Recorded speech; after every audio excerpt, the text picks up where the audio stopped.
नमस्कार, स्वागत है आप सभी का JJN न्यूज में और मैं हूं आपके साथ शिल्पा नेगी।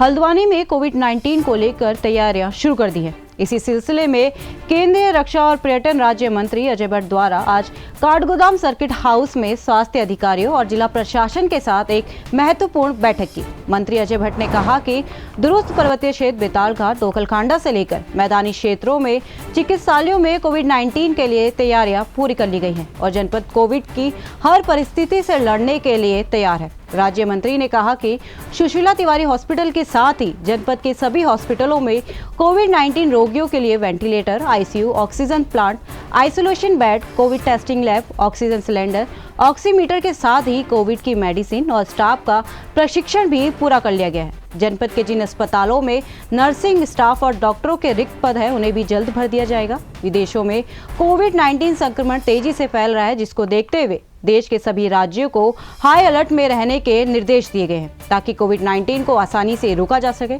अजय भट्ट ने जनता से भी कोविड-19 के लिए जारी गाइडलाइन का पालन करने की अपील की है। वहीं चिकित्सक अधिकारी डॉक्टर भागीरथी जोशी ने बताया कि जनपद में राजकीय चिकित्सालयों में 9 से 43 बेड, सुशीला तिवारी में 694 बेड, प्राइवेट चिकित्सालयों में 980 बेड कोविड के लिए तैयार किए गए हैं। साथ ही राज्य चिकित्सालयों में 43 आईसीयू बेड, मेडिकल कॉलेज में 103 और निजी चिकित्सालयों में 151 बेड कोविड रोगियों हेतु आरक्षित रखे गए हैं।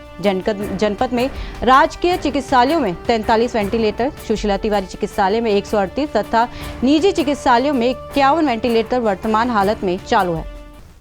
संसद के दोनों सदनों में स्टेटमेंट दिया है और हर चीज को एक एक के स्वयं देख रहे हैं। मॉक ड्रिल में वो स्वयं उपस्थित रहे।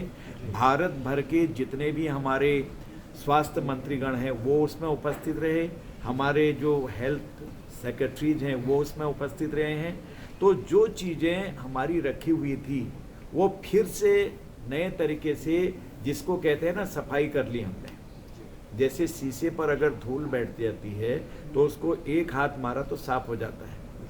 तो आज हमारी ऑक्सीजन की स्थिति दुरुस्त है, हर क्षेत्र में ऑक्सीजन है और बड़े जंबो सिलेंडर से लेकर छोटे ऑक्सीजन कंसंट्रेटर तक दूर दराज के पर्वतीय क्षेत्र में, दूर दराज के मैदानी क्षेत्रों में जैसी जहाँ की भौगोलिक परिस्थिति है वहाँ तक भी हमने भेजा है। दवाइयाँ हैं हमारे पास स्टोर में, ग्लव्स हैं और हमारे पास मास्क हैं, सारी चीज़ें हमने रखी हुई है और सैनिटाइज़र है, किसी चीज़ की कमी नहीं है। जब स्टार्टिंग में एक केस पाया गया था तो केरल में, उसके बाद से जो भयानक स्थिति हुई थी, ऐसी स्थिति ना हो इसकी चाक चौबंद तैयारी पूरा देश कर रहा है। उसी अनुरूप में हमारा राज्य चल रहा है और यहाँ मैंने अपने नैनीताल जिले के अंतर्गत के सारे एडमिनिस्ट्रेशन से संबंधित अधिकारी, जिलाधिकारी जी से लेकर एसएसपी और सीएमओ और यहाँ के अन्य डॉक्टर्स जो सीएमएस हैं और जो अन्य प्रकार के स्पेशलिस्ट हैं, उन सब से वार्ता करी है तो बहुत संतोषजनक परिणाम आए हैं। तो ये थी हल्द्वानी से हमारे रिपोर्टर दीपक अधिकारी की रिपोर्ट। फिलहाल की इस खबर में इतना ही। बाकी की तमाम खबरों के लिए आप बने रहे हमारे साथ और देखते रहे JJN न्यूज़।